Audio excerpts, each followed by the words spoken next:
city of Denver, the state of Colorado, you guys have been fucking amazing for the last 10 years.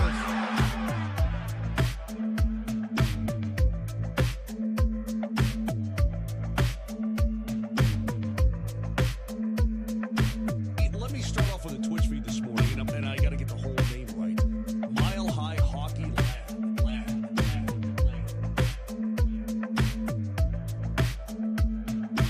The city of Denver, the state of Colorado, you guys have been fucking amazing for the last 10 years.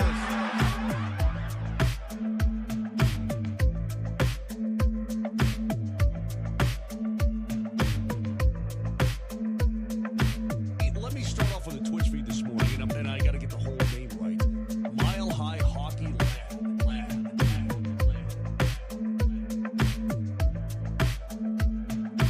The city of Denver, the state of Colorado, you guys have been fucking amazing for the last 10 years.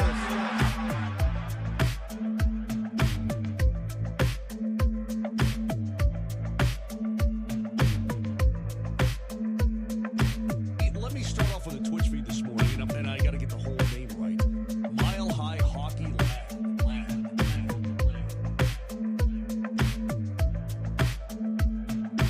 The city of Denver, the state of Colorado, you guys have been fucking amazing for the last 10 years.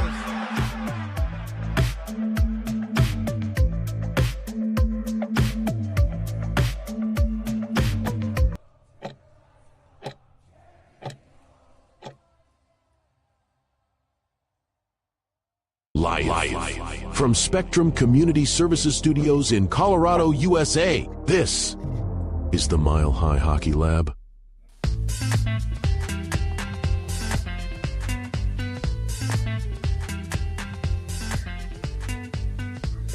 Hello and welcome to the Mile High Hockey Lab. My name is Adrian Hernandez. I am here today with Ezra Parter, Jackie K, and Brendan Vogt for this 125th edition of the Mile High Hockey Lab. While I have your attention, please head on over to the website milehighhockey.com, where you can find all of our written material. It's kind of the source of this whole show, their website.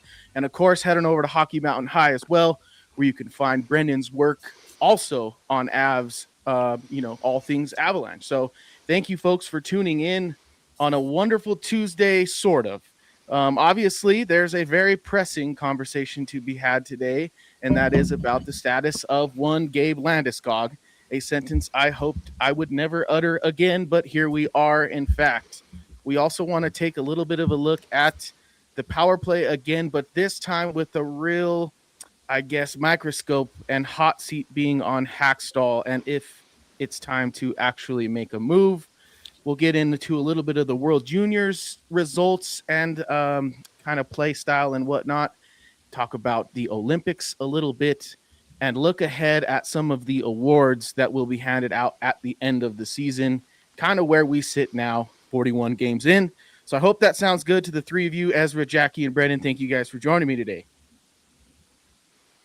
Yeah. Thanks for having us. Heck yeah. So in lieu of another awkward silence, let's just do this. Ezra, I'll start with you, my friend.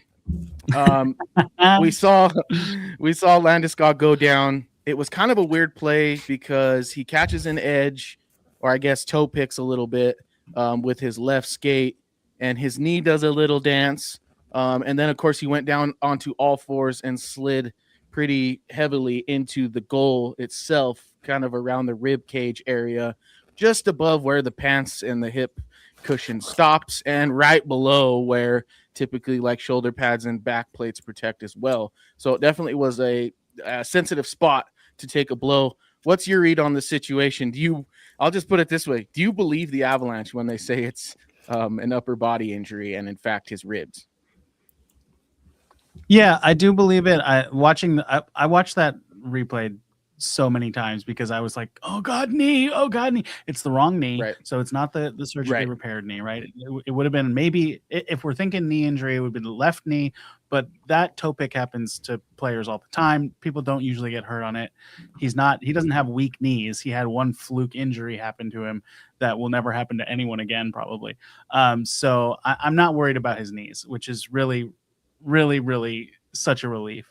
Now, if he broke a rib, which is most likely what happened, he's gonna be out for a while, and when he comes back, he's gonna be playing in pain. So that sucks. That is terrible news, especially with the Olympics only 5 weeks away. I know we care more about the Avalanche, but for Gabe the player, for him to captain Sweden at the Olympics would have been so cool. I don't think that's gonna happen, probably, or if he does, he's gonna be playing in a very diminished role because he's gonna be playing so hurt 5 weeks from now. But we avoided the worst for sure, and I do believe the Avalanche on that being an upper body injury. Yeah, on first glance, I was like, oh God, and then I did all I checked all the boxes you just kind of laid out, like, oh, not right knee, so that's good. And then yeah, like we saw Seth Jarvis oddly enough, this happened to, am I right? Yeah, Seth Jarvis. Yeah, that's right. In Florida as well, and there were some concerns about the ice in Florida, not even at the pseudo outdoor game, but in their actual arena, and we kind of see that a little bit here. But I'm with you. Like, I think it's natural for Avs fans to kind of go, well, because we all remember what happened with Peter Forsberg, but that's a whole different story, obviously. But I do want to go to you, Jackie, because we talked about, this being like a dream start for the Avalanche. Well, the dream is officially turning into maybe a nightmare situation with, McKinnon said it, losing like 4 guys in a matter of a week. This is kind of that, okay, let's see how they respond to adversity moment, wouldn't you say? Oh, for sure. But I mean, the regular season already doesn't matter. So if you're going to have adversity, this is the time to have it, really. Nothing seems catastrophic. Even if anybody got hurt at the Olympics, they have a good 8+ weeks to get back. I truly believe like the next 4 months are just going to be pretty much just cruise control. Like, we're going to act like it matters, but it really doesn't. So, I mean, yeah, they were lucky up to this point to pretty much, they lost Nichushkin for a few weeks. Gerard was out at the beginning. Yeah, that's pretty lucky, especially when you look at some of the injuries other teams have had. As far as do we believe the Avs, I think there's always reason to have healthy skepticism. Yeah, exactly. I think they deserve to be questioned because I felt like that right knee, like when the camera doesn't pan all the way to when he hits the wall, but that was more on the right side. That was my concern. And especially how he skated off, like he was even moving his legs. That was weird. My dad had that same concern. He was like, hey, if it's your ribs, don't you usually go off like hunched over and pushed into the room, kind of just gliding, instead of what looked like McKinnon and the trainer taking weight off of both legs, as you point to, Jackie. Yeah, but okay, at this point, sure, I'll go with what they're saying. I also find that in his case and also Taze's injury, that because they're both on Olympic teams, it's now a national media, and especially for the country, not even just the NHL national media, but the national media that's more concerned with the Olympics and countries. Sure. And they're going to be on top of these stories. So you can't hide. These people are going to find out the facts. Like, we already saw an article from Sweden about Landy. We saw that Bednar was probably a little more specific than he usually would be, because they're not going to be able to hide. They can't hide behind the iron curtain of lies and deceit and vagueness. Yeah. They're going to have to be more forthcoming because it's going to be the truth whether these guys can play in the Olympics in 5 weeks. Yeah, because they're not the only ones that hold the information in this situation. Exactly. With the Olympics coming up, which is totally true. And I think, like you said, you mentioned that article we've seen come out of Sweden, and in that article, they the Sweden team GM basically said, yes, we've been in talks with with Landeskog's camp, and right now he's still on the roster. We have no plans of making any changes. So that is an optimistic sign. Brendan, I know you've been dying to chime in on this subject here. So just tell me kind of what's your read on everything so far. Okay, so I have had almost the exact same situation when I was playing right wing for my team. I was on the rush, caught my toe pick. I actually had the puck at the time, managed to flick the shot in, and I caught the post in the air. Ooh. Oh, ouch. Almost in the exact same spot. So it was about right between the breezers, the top of the breezers, and below the Hang shoulder on. pad. And I broke 3 ribs. Right. Still got the goal. Yeah. But- How'd you get taken off? How'd you get taken off the ice? I got carried by my wife, who was What a calling me, woman. yeah, not a nice word at the time. Well, Well, she was playing defense at the time, so she watched it from the behind me, and then and one of my other players helped, but I could not catch my breath for probably about 10 or 15 minutes. Like I could not take a full breath because like my whole diaphragm was just tightened up and wouldn't allow me to. So the fact that like he was standing up straight, I'm not concerned about that, and I'm not trying to be a jerk, Jackie. It's just the fact that standing up straight allows your diaphragm to widen open and get more air and try and do that. So that's could have been what he was doing. I'm not concerned about the knee because the fact that he wasn't reaching for his knees. He wasn't reaching for his legs. He was more like curled up like, oh my God, my central core like hurts like I can't breathe. Yeah, I have no breath. Yeah. And which I think maybe that's a good point. Like maybe we saw the hunched over part on the ice, like when he was on all fours. I will say we're a little hypersensitive to like watching him pay attention to his knees on a situation like this. And I did kind of notice what I felt like I noticed was he kind of did kick out his left leg in a way a few times, almost to what appeared kind of like testing, which he could very well have been doing and have a rib injury. Like that's completely possible. He could be broken ribs and then going, oh shit, I also toe picked and that was weird.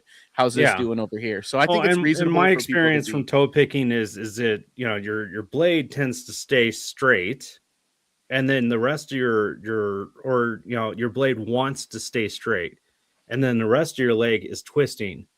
So yeah, he could have been trying to test his leg, but that's going to heal quicker than cracked ribs. There's nothing, or broken ribs. There's nothing you can do for broken ribs. Me personally, because I'm stupid, I was back on the ice within 2 weeks. Yeah. Well, that's speaking of, is it Jarvis back? Yeah, exactly. The direct they did get Jarvis back. He was activated today, but he has not been in a game since December 19th. But these are world-class athletes who are getting paid. I was paying to play. So my mindset was, okay, I'm not going to miss a game because that is money I'm literally throwing out the window. Did it hurt? Absolutely. Could I take long shifts? No. But what an athlete. It hurt. I'm just saying that Jarvis is a decent comparable for the Landing injury if it's the same injury. So absolutely, the fact that, like, I would say we should hope that Landy takes a little bit longer, but we're talking about 5 weeks to the Olympics, so it's probably a matter of pain tolerance at that point. Oh yeah. So I think he probably could be back in that realm. And if I recall correctly from the documentaries, did I recall correctly that he didn't want to take like painkillers and stuff like that? You did recall that correctly. He was reluctant because he knows the storyline that has played out in other careers in the past. But I don't think it was like a hard and fast, like I'm not doing it kind of thing. I think it was more like I'm aware of kind of the dangers that come with leaning on that. So that was my interpretation. And he may be even more so if he's getting drug tested right now to be going to the Olympics, because I mean, my gosh, cough medicine will throw you over.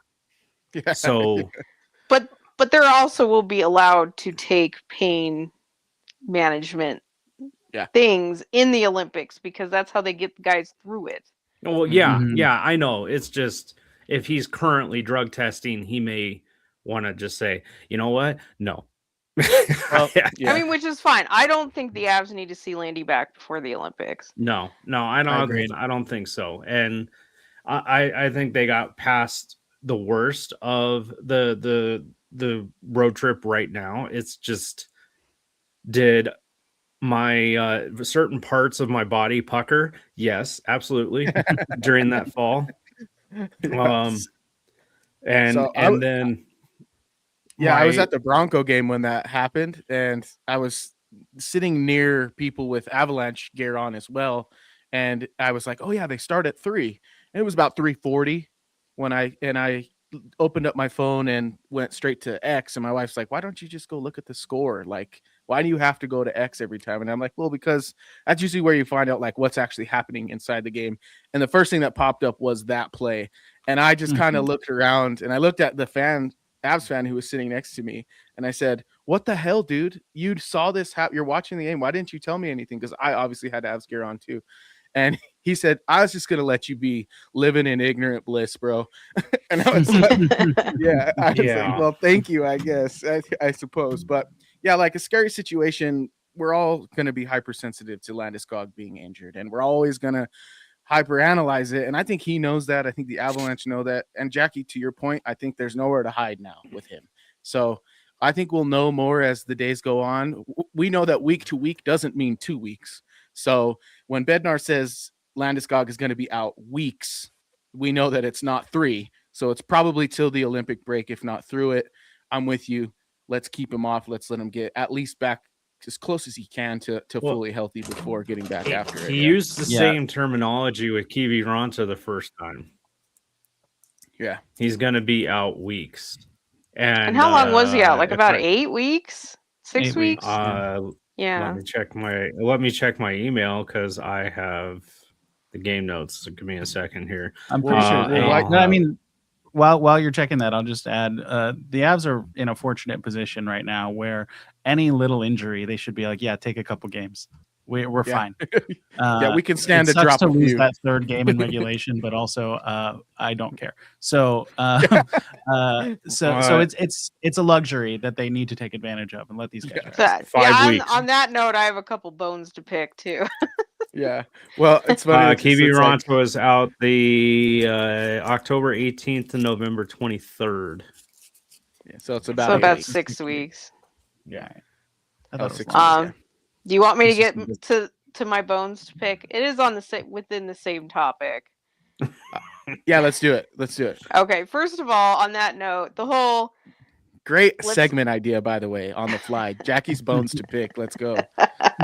Okay, yeah. He always has bones to pick, though. Yeah. But this is within this topic. So I just want to say 2 things. One, the whole, why on earth did they let Taze back into the game? Like, that was just dumb. Well, that may have been partly a decision by Taze to say, hey, let me test it out.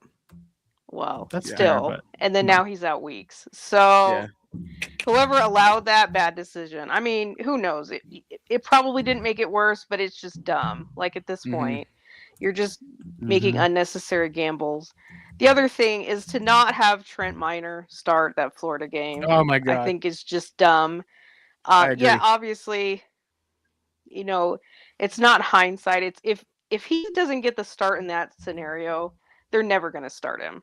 Yeah, like, with 2 regulation losses in January, like, you can stand to go with Trent Miner for a night. Yes, and we immediately see Scott Wedgwood take a shot off the face that looks like he got shot with a bullet. Like, he was like, I cannot believe concussion spotters didn't step in on that. That's like, agreed. What do concussion spotters do if not pull Scott Wedgwood in that moment? I don't understand. Well, that and it's like, okay, so they pull him in a shootout. Yeah, but not for that. Crazy. He shouldn't have been playing, to Jackie's point, but once that happened, he shouldn't have been playing. Yeah, three games in 4 nights, tough games. The first 2 were tough. I imagine this one tonight's gonna be tough. Tampa Bay's won 7 in a row. Yeah. It's the compounding. Like, I doubt he's gonna die. People are gonna say, "Oh, he's probably fine." Like, no, I don't expect him to like show up back in Denver and he can't play anymore. But just why? You've had Miner in your organization for 5 years. Like, he can start a game. You're not throwing it. They have to start being mindful of this stuff. Like, I understand the competitive will in all of them is to try to win, and they should, but I mean, Makar played 29 minutes in that game. It was a regulation game. It's unnecessary. You're already down Taze. You're already down Blackwood, which is probably not serious, but who knows? With him, things have lingered. And then you're throwing Wedgwood in 3 games, very tough games in 4 days. Like, these are things that undermine a Stanley Cup contender, is when you just start doing stupid things like this. Like, you have to start being mindful of setting yourself up for 4 months from now. Tonight is not important. 4 months from now is important, and you have to start thinking about it. Yeah, I think you're right. The Florida game is just on the schedule. You look at that, you say, 22 hours between puck drops. Yeah, we're probably going to lose that one.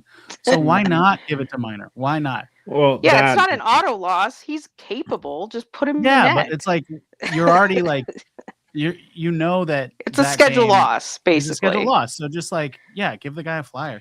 Maybe give him the game before if you're like, no, we have to give us the best chance to win, but give him one of these 2 games. That in Florida was coming out like angry. Yeah. Because of the fact that they got their butts whooped in the Winter Classic and on their own turf. Winter Classic. And you could also say it was close enough to a rematch when they lost in Denver badly. True. So you could almost kind of expect a much better effort from them. The Avalanche haven't even given up 100 goals yet. Really? Like, they have a 70-plus goal differential. Like, you can stand to throw it back like an AHL goalie in for a night. Like, that's the other part of this is like, and that's where I want to go. I have an article coming out tomorrow about Bednar in terms of the Jack Adams, because we've seen in years past when the Avs are really good, he gets the treatment of, even Boomer on NHL Sirius Satellite Radio today said, Elmer Fudd could coach this team because they're so talented. But now we're going to find out. I completely disagree with that. I guess that's a good topic. I do think Bednar deserves a decent amount of credit, because I completely disagree with that. That just, you could put David Quinn out there and they'd have the same results. Completely disagree. I think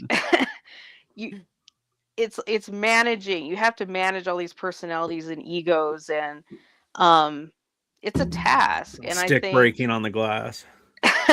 And I think that his message has been about staying focused, and I think he's trying to drive the point home, and he has to be very clear and concise with directing them, because at this point in time they have such a lead. It's just going to be so easy to lose focus, and I think that's what his message has been from the very beginning. If we're focused from day one, then there's no difference when we get to the playoffs, and I think that's kind of how he's driving it. And so and then obviously you could talk about like his systems and the style they play and etc. Like, he deserves credit for that too.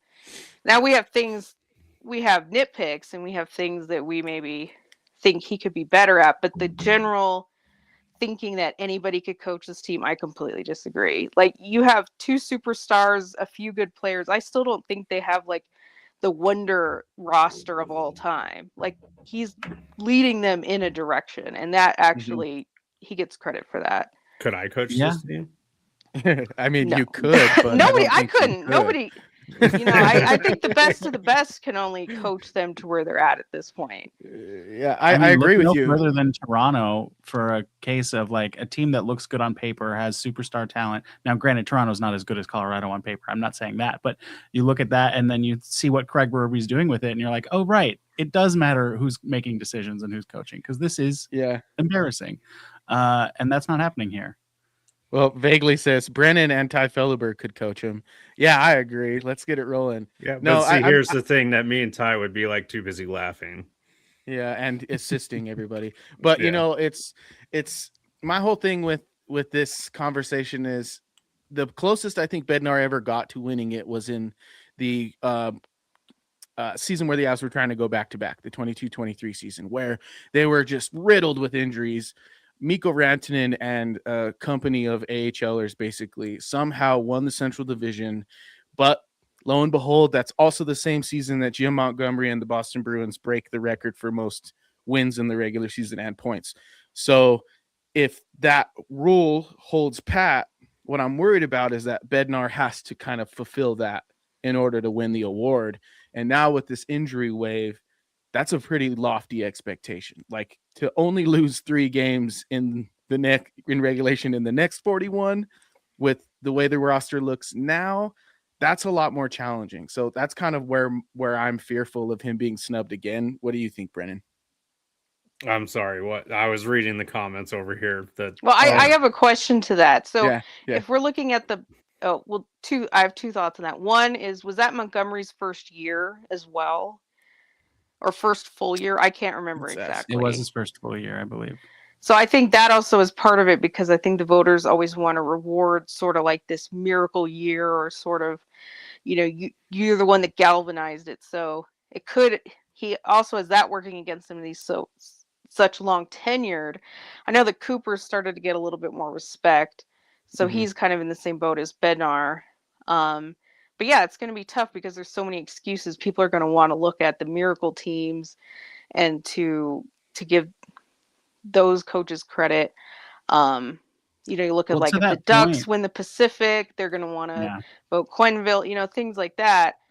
My other question, my opinions on Quenneville, so yeah. Well, I think a lot of people do, but you know what I mean? It's an example of, if any of these young teams win their division or something, it's likely going to go there because that's what the voters want to reward, which I agree. It seems so short-sighted that you should look at the job that somebody has done over a long period of time, or to the mark of excellence. Like if the Avs win the President's Trophy, is that more impressive than just a young team winning their division or something like that? So yeah, I see your concern. Like, do the Avs have to beat Boston? And even then, Bednar's not a new coach.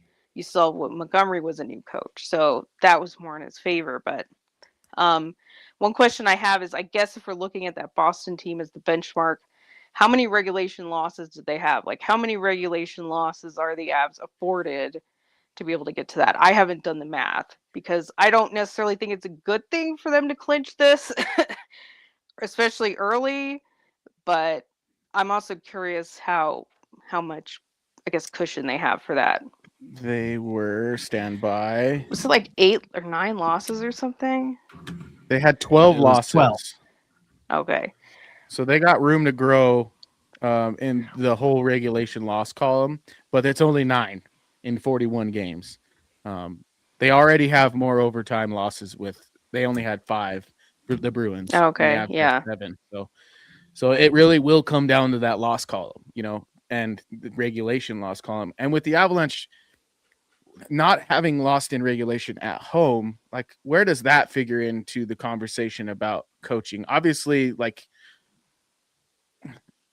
it's not the coaches doing that, what the fans are doing and kind of the environment, but at the same time, it's that consistency thing. And there seems to be a level of consistency specifically at home and defensively that we just don't see from a lot of other teams in the league. Like I said, they haven't even given up 100 goals yet. And so I have a hard time believing like you could give it to anyone else right now. Obviously, I'm biased.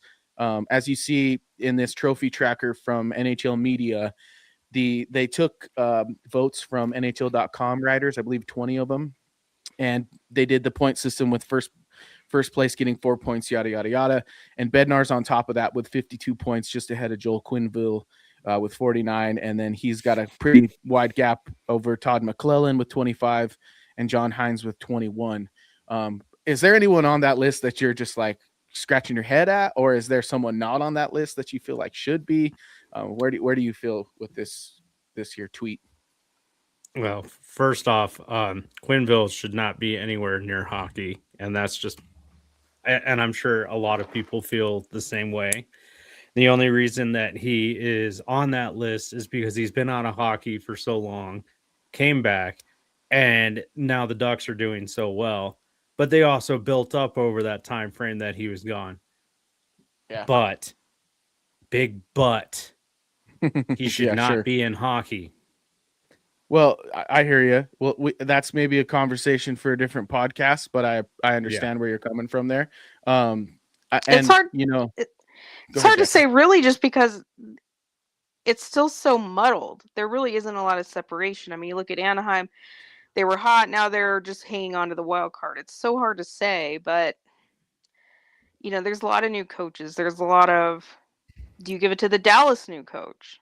Like they're No. expected to be good, but I'm just saying that's something else that it just favors so much new coaches that you have to look at success and sort of the opposite of longevity, which I do think is kind of a sad way to look at it because it's just lazy. It's kind of like, and they also say, well, just look at save percentage. It's like it's like the best goalie award is the best coach award, right? So it's really hard to pinpoint it right now because who even can say who's going to win all these divisions? Yeah. Well, Yeah. Except for one, maybe. Yeah, knock on wood. But yeah, obviously they're the one with the lead. Nobody else has a lead. And then to go on Evan's point in the comments, Todd McClellan's unique for sure. But the thing is that you've got Stevie Y building up Detroit just like he did in Tampa. Grand Rapids is a freaking train right now. They only have one regulation lost in like 30 games. It's insane. Just give the Adams to their coach. So right. Yeah. And they're just full of vets and a good young goalie. And Mo then, Sider's having a great year. And then it's only everything's only trickling up in this case. They've been, Stevie Y is the fact that he's able to recruit players just on the fact that I want to play for Stevie Y. So yeah. I think that Detroit turnaround that's Todd McClellan. I feel like if Detroit wins the East, has the best case to win a Jack Adams over Bednar if things continue this way for Colorado. But it depends. Like Jackie said, it really does depend on how things shake out. But at this moment, to me, I'm like, yeah, Quenneville, I don't think Anaheim's actually going to make it. John Hines, sure, he's interested. Yeah, Minnesota's been good, but they're more likely to win GM than coach, in my opinion. And I think they are going to win GM. But it doesn't. I don't care that much about these awards. But I do think the one that's missing there is now on the tip of my tongue and escaped my brain. Is it Rick Tocchet? Never. It's never Rick. I really don't have a lot of. Rick Tocchet had that wonderful year. What about the guy in Pittsburgh? Maybe that's why you're not remembering, because his name's really hard to remember. The coach in Pittsburgh, which they all of a sudden, yeah.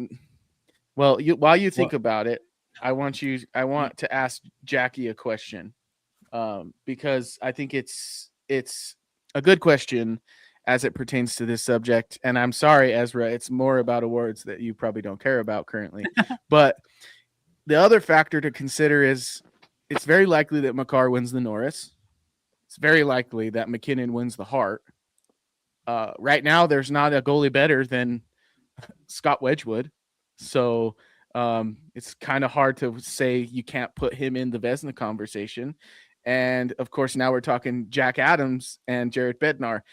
I highly doubt the voters allow a clean sweep. So, like, if you had to pick one to fall, obviously the first is Vezina, because you can, point to the system, yada, yada. The next falling is this Jack Adams award. Would you agree with that, Jackie? I don't know if it's my internet's bad or one of yours is. Let me know if I sound bad. I didn't hear the last word of that question, but I heard what you're getting at. I don't think it's as likely as you think. I think McDavid's way too close to McKinnon to call that.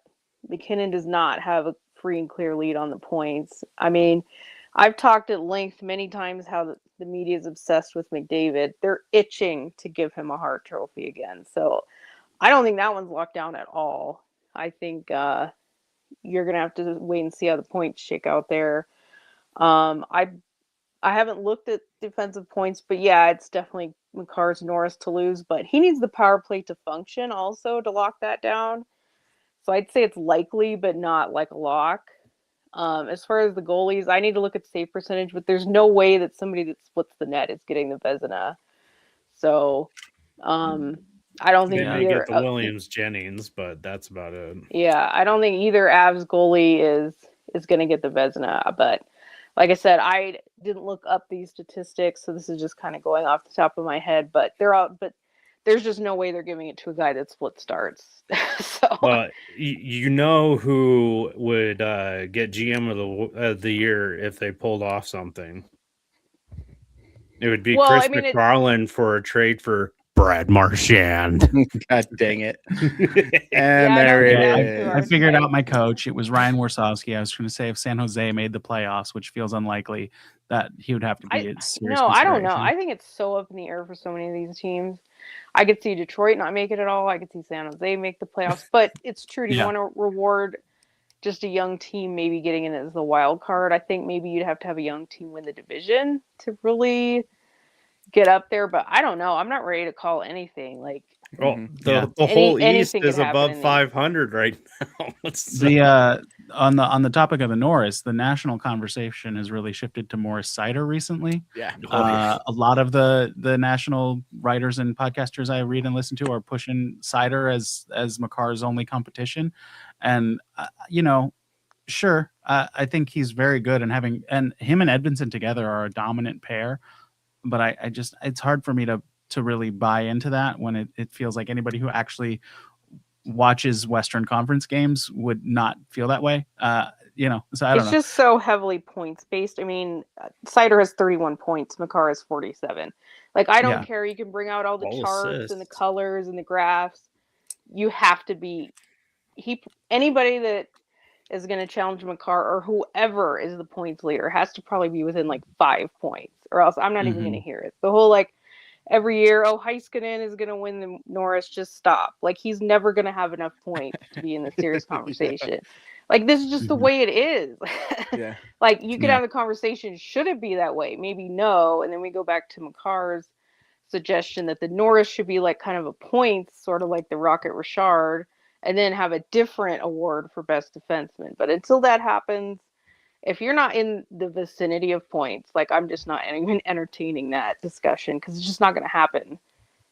Yeah, it's reasonable. I think McCarr is right. I do think that there should be an offensive defender and a defensive defender award, because then if you're a defenseman that wins both, then it's like a real tip in the cap, Well, it wouldn't that's really pretty be awesome. a defensive award. It would just be an award for points, so we can get that off the table. Yeah, Call that the sure. Norris. It's the points award, which it is anyway. So let's just say that's what it is. And then we can have an award where maybe you're thinking more well-rounded. Yeah, the Marc-Andre Vlasic Award, something like that. Yeah, there you go. Or the Bobby dig it. Orr Award or something, whatever. Or Yeah. the it's like the Selkie with Bergeron. How many years did he win the Selkie, right? Yeah, exactly. And the guy was good, but Yeah. I give someone else the chance. Or Well, Kopi. Well, I think that we've covered the bases on the awards talk, and definitely covered the bases on the injury conversation. And there are about 400 of you folks currently tuned in live. Thank you so much for joining the program today. Please head on over to your preferred podcast platform and make sure you like and subscribe. Share this show with your friends. And of course, head on over to the website, milehighhockey.com, for our written material. We have a preview for tonight's game against the Tampa Bay Lightning. So check that out as well. And of course, Brandon's got his material at Hockey Mountain High. Give everyone a follow on their social media platforms as well. But the last thing I want to talk about before we get into just a real quick thing on World Juniors and then our bold predictions is kind of the most, I guess, pressing issue for the Avalanche right now. We finally saw even some of the altitude crew getting on board with the frustration with the power play. That is Riker, who kind of went in on the Avs in the post game, basically said it finally happened. The Avs finally lost the game because of the fact that they couldn't score on the power play when they had 3 in the second period and couldn't come up big on any of them. Now, the night before, they basically won the game on the power play, but it was almost like we discussed in last week's episode, not really like a designed power play goal. It was more of a broken play that led to a power play goal for Brock Nelson. So where are we with this Hackstall hot seat? Is it a hot seat? Is this the right time to let a coach like that go? If you do, who are you bringing in? That's the question. Or do you bring anyone in? Do you promote somebody from within and let Jared Bednar get his hands on it, more directly? I'll just leave that open-ended question to anyone who wants to take it. I'll touch first if you don't mind. For me, you look at the way this team is performing, and yes, the power play is struggling, but don't change anything. Don't. Why? Why would you change anything? Whatever Hackstall has brought has elevated a team that was good last year to great this year. Whether that's credit to him or not, don't risk it. Don't change anything. Yeah, I think that's a fair thing to say right now. Like with the wins and the losses, but also just the overall performance. It's not just wins and losses. The way that this team is shutting people down is so impressive. And it's definitely, I don't know what Hackstall's influence is. I have no way to look at the X's and O's and say who's doing what, but it is clear that this team has elevated its overall defensive game and puck control game to the point where other teams just don't have the opportunity to score. I agree. It would be absurd to fire a coach now when you're looking at the standings, right? And like it's going to be something that if they don't perform how they are expected to in the playoffs, it should be a fair question for a lot of people, and probably he will definitely come under fire at that point, unless it's just clearly wasn't the power play's fault if they get eliminated.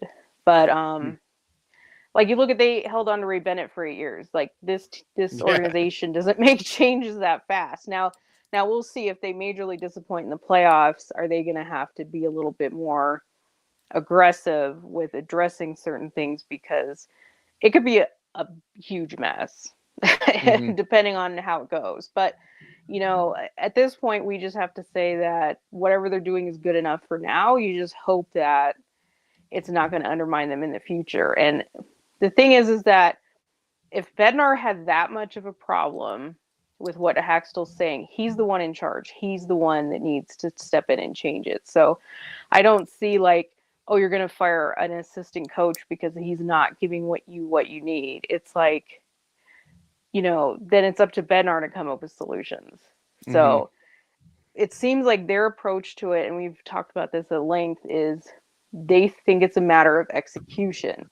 They think it's a matter of focus, doing little things right, doing the details, and it should work well enough. And maybe it should, but like I've always said, they're searching for answers on that right side.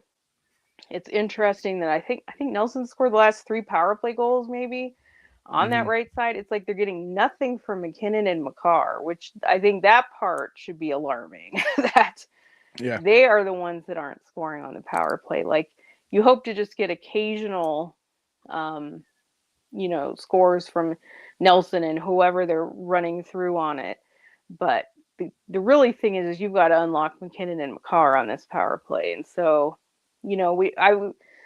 I've said my suggestion many times. Put Makar in a shooter position. They've got to, I think what's going to break them out is somebody has to come up with new ideas. Someone has to really shake it up. It's not about a system. It's not about another coach, coming in and bringing a system. It's about them accepting that they have to break through certain norms and certain assumptions that they have of how this is going to work. And so I don't know what the ultimate fix is. I think some people are starting to get frustrated with the players. It's like, you're superstars. You should be good enough. There's enough talent out there. Just do it already. And so I don't know. It's a little bit of everything, but somebody has to step out of it and say, we have to do something different. I don't know if that's a player thing. I don't know if that's Bednar just having come to Jesus moment. I don't know. But like somebody has to be willing to stick their neck out and do something different. Well, let me play this little clip here from Riker and see where that takes you, Brendan. 1-1 game in the second period. You have 3 power plays. You go up 2-1 in this game, you're going to win this game. Not only did the power plays not create anything, they were terrible once again. They had 2 turnovers at the blue line that almost went the other way for goals. So finally, here we are at game 41. The power play finally cost you a game. We're sitting up here talking, going, we're a little surprised this has not happened yet. But let's see you get into the playoffs as we're talking. You get a tight game like this. If you get 3 power plays in the second period, you have to score on one of those against a team like this. And in a regular season run, back-to-back, guys have no gas. You've lost your captain. That power play has got to be better. And tonight, it stunk, and it's the reason they lost the game. It almost cost them the game last night. Ended up winning them the game. But, guys, I mean, it's a problem. We're at game 41. Something's got to be done because it is not working, and that's why they have no points here tonight. So that is, I think he's totally right. Yeah. I mean, a lot of people are going to say they have 3 regulation losses, and the answer to that is it's going to matter in the playoffs. It's just a matter of how much. But how many? And then they have how many losses in OT? But good point. Here's my thing is that they have a team in the organization that is having success on the power play. They even have their own issues, though. They don't score on power play on the road. I know, but they have a team that is having success in general. And they're at 22.8%. That is a heck of a lot more than the Avs are doing. So, maybe I know it's like, hey, maybe they could just turn to their colleagues in the organization at Mark Letestu and Tim Branham and just be like, hey, you guys probably watch our games because your players are up in our system right now. So give us some pointers. What are you seeing? What can we possibly adjust? And what can we possibly do to maybe, I don't know, score goals? Yeah. Well, it's come to the point now with the injuries that they're not going to have a choice but to make some adjustments. Ezra, what do you got for me?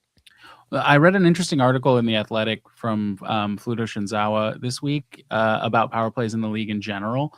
And he was pointing out that the majority of the most successful power plays in the league are not looking for the elbow Ovechkin shot anymore. They're not trying to get that shot at all. They're not playing with a traditional point quarterback. They're playing with the puck down low, just trying to create shots from the actual slot, like right directly in the slot, which I think Colorado to some extent was trying to do.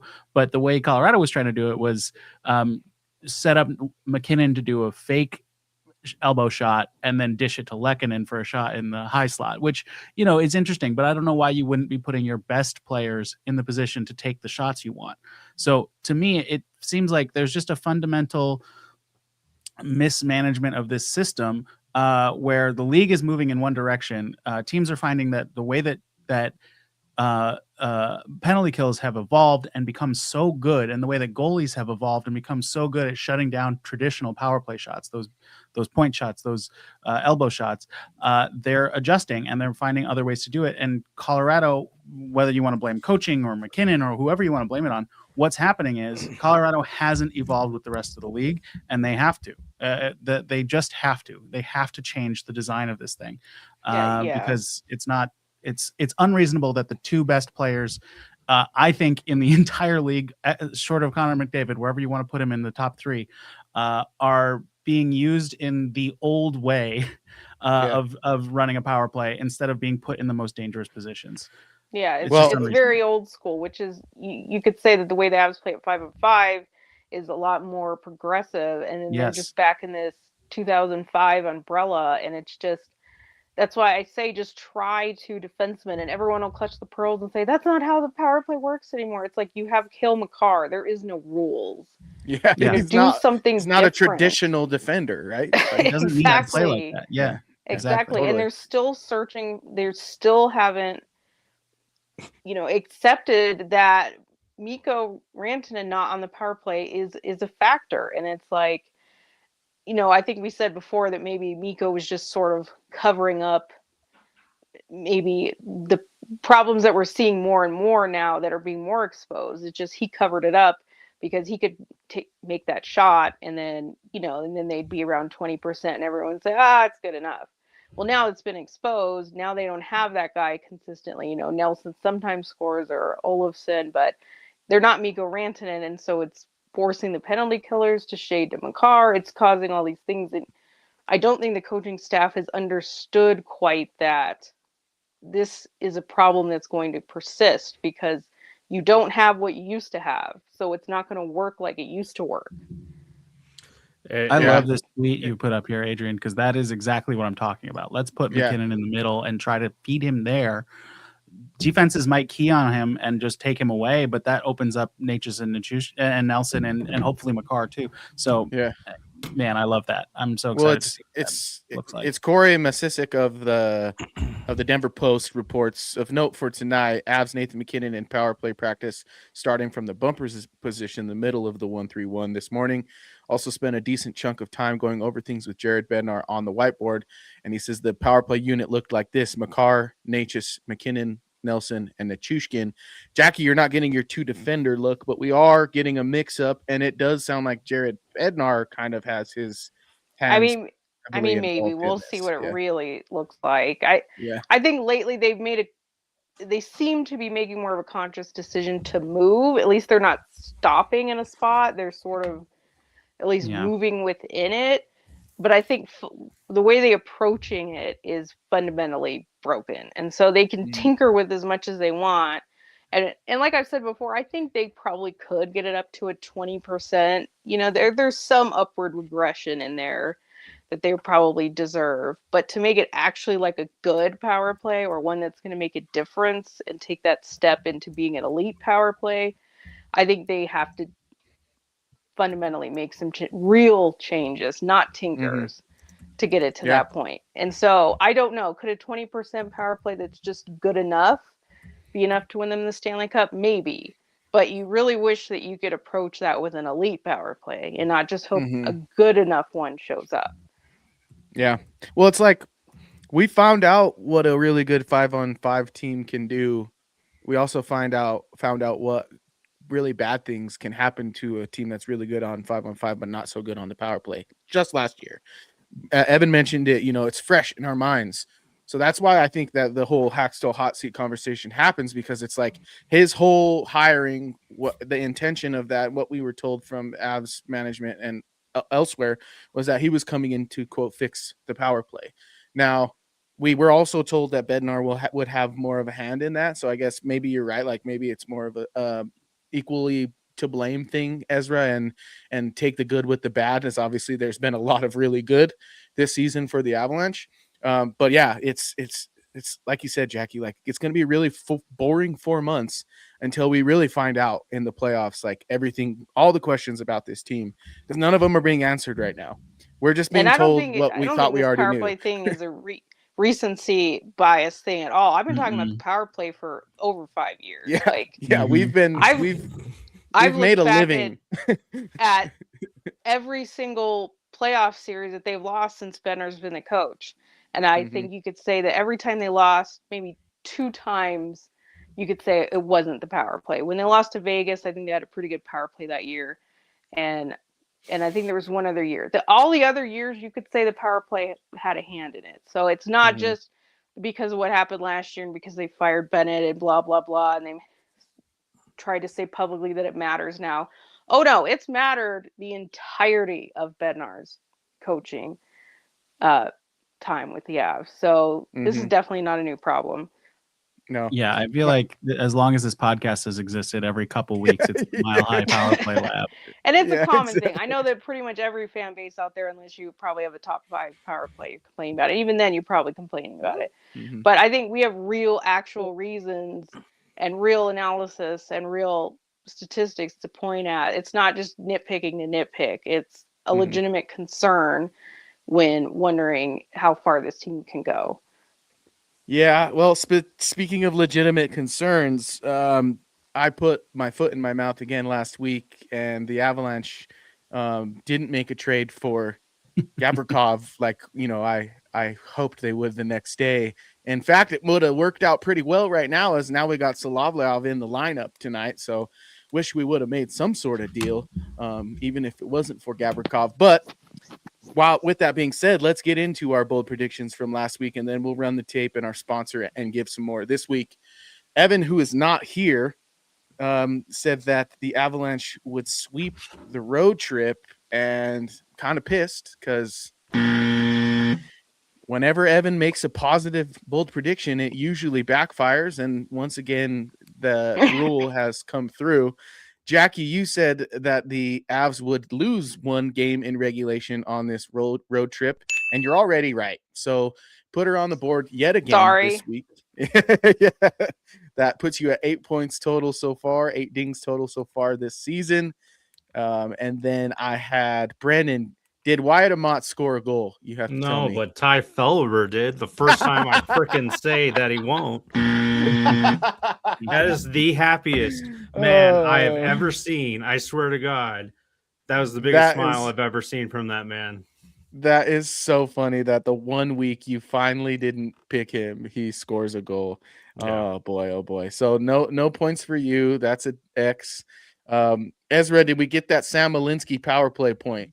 No. I don't think we did. He So didn't even get a power play second. yeah, and as previously noted, let's just put it this way, I'm an idiot. So let's get to this week's bold predictions. I will run the tape. It's a bold strategy, Cotton. Let's see if it pays off for him. I call that bold talk. All right, folks, this is Bold Predictions brought to you by Brews Ale House Brewing Company in Pueblo, Colorado. They have some delicious in-house beer.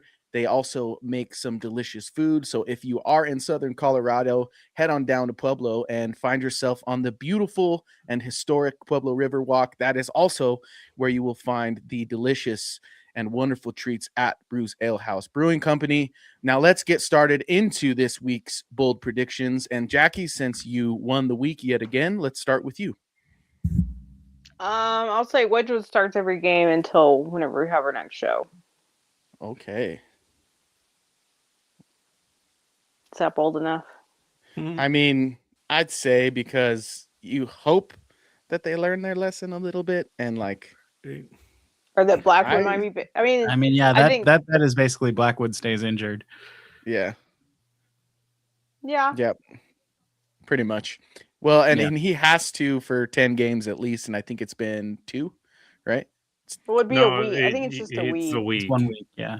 Yeah, he got injured. If they are doing it on Thursday, like when he got injured, then he... Oh, the retroactive thing. Gotcha. Yeah, he can come back on Thursday and play against Ottawa. Yeah, okay. I think the company line is that we'll see when they get back. And I guess I'm hedging against it's not going to happen.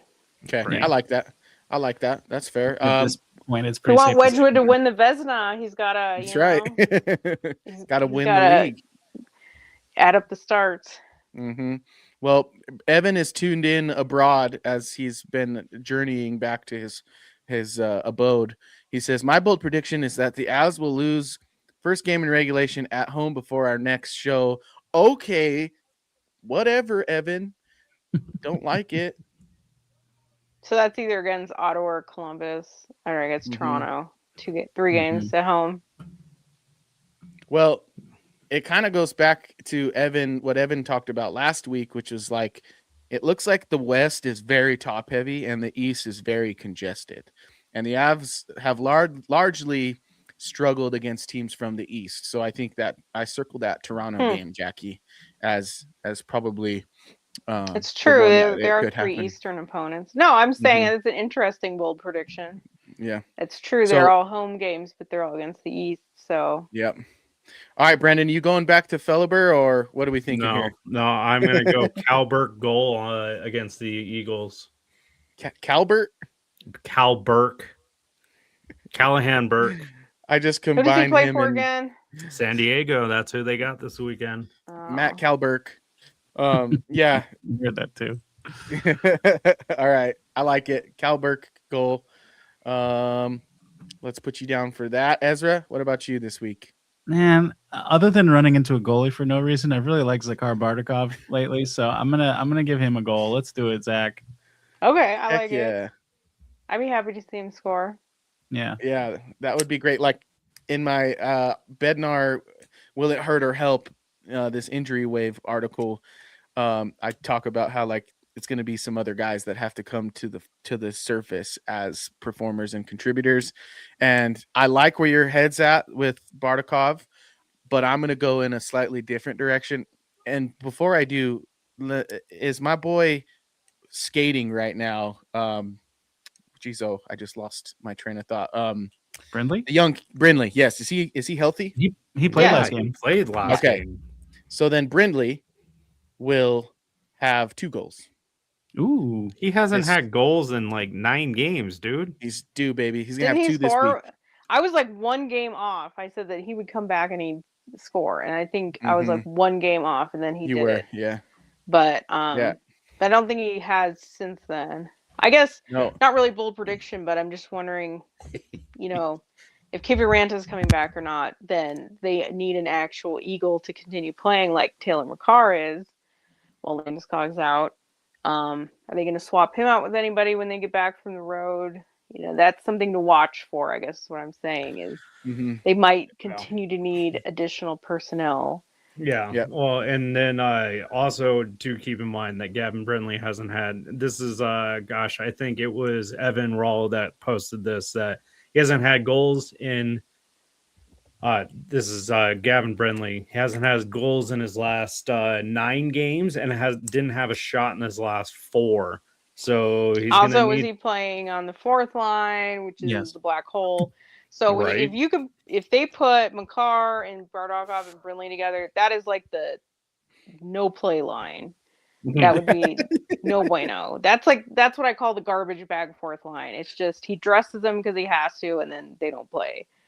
I think the other factor in that is he was on that makeshift line with Colton at center, and that wasn't working. And then to get that line broken up, they moved Drury up and moved Brindley down. But now with Landeskog coming out, you might see a Colton Drury Brindley line, which I'm more excited about. So Brindley, they'll probably have Kelly as that 4th line center. Yeah, with Landeskog out, they really should have Brindley on the 3rd line, which should help his production. I think one topic that nobody's talking about is just how poor Colton has been. He has like 1 point in a month or something like that. And gosh, Olofsson only has like 1 goal. He's so glad no one's talking about it. From a guy that's so streaky like that, like he's kind of a guy, if you can just give him a regular shift and then he's not like undermining your team, it's okay. I think Colton's the bigger problem because they can't trust him at center. They're paying him way too much. He plays like 12 minutes a game. He scored 1 point in a month. Like this should be a bigger concern. And I know that a team with 3 losses isn't a concern, but if we're talking about who's not pulling their weight, I think you have to look at him. Yep. I do like what he's doing off the box score, but yeah, you gotta at $4 million, you gotta be on the box score too. Yeah, that's exactly just how it is. Well, I think that will do it for this episode. But before we sign off, I want to hit you guys with a funny, maybe not a funny. I mean, I don't want to make light of a young man's career, but Taylor McCarr will be on said black hole 4th line tonight. Over under 5.5 minutes of ice time. Ooh, that's tough. I think he had 543 or something like that last game he played. So I say over. I'll say under. Okay. Man, okay. I was gonna, if you both went one way, I was gonna go the other, but now I have to choose. I think because it's Tampa, I'm gonna go under. Yeah, I'm gonna say under as well for the same reason. And Ado, did you make a prediction or no? I did. Yeah, I said that Brindley. I tried to make one. 2 goals for Brindley. 2 goals for Brindley this week. So okay, yeah. So we'll see how that goes. I'm listening. Yeah. Thank you. Yeah, the lowest time on ice for Taylor McCarr this season in his 4 games played was against the Islanders, which, as you remember, they lost that game. And he played for a whole 3 minutes and 21 seconds. So that wasn't a good game for overall, anyways, for everyone. Yeah, but I fear that this game shapes up similarly in terms of, really battling to win. And I feel like in those scenarios, guys like him probably don't hit the ice very often. We're not rolling 4 lines tonight. I don't predict. So I agree with all that, but I like the Avs tonight, man. I think they're going to be mad about that Florida game.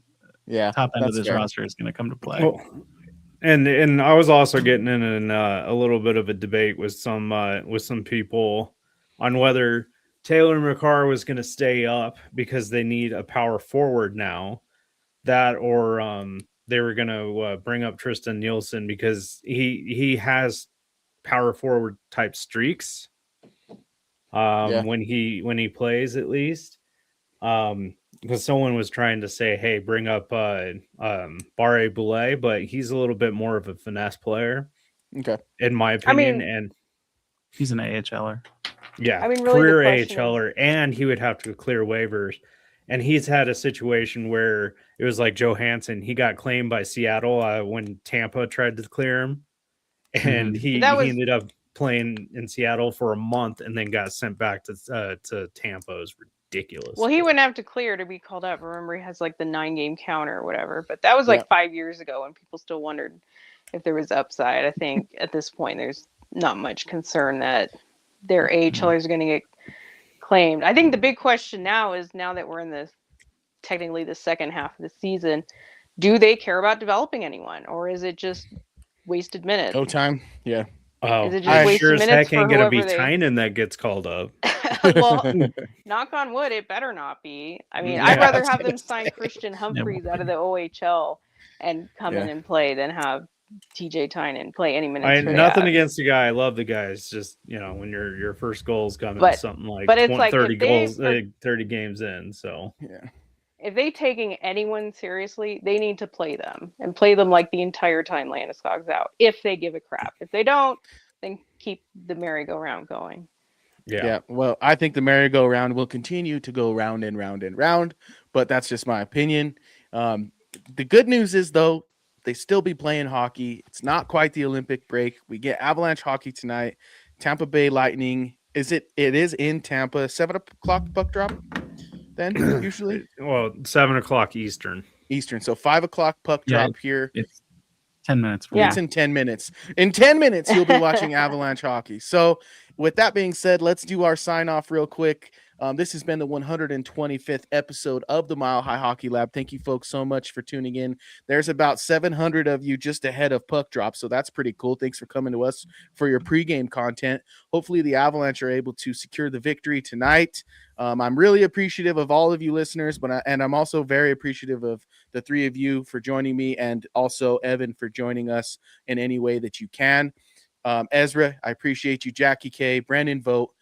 You can find our written material at milehighhockey.com, as well as Brandon and Evan's stuff at Hockey Mountain High.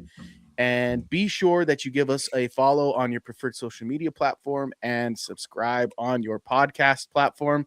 All of these shows are available in their recorded form on Spotify and whatnot after about a day or so after we do these live episodes. So thank you folks so much for tuning in. On behalf of myself, Ezra Parter, Jackie K, Brendan Vogt, and Evan Lou from wherever he is, Mr. Carmen San Diego. This has been the Mile High Hockey Lab, and until next time, go Avalanche. Thank you for tuning into the Mile High Hockey Lab. Bye.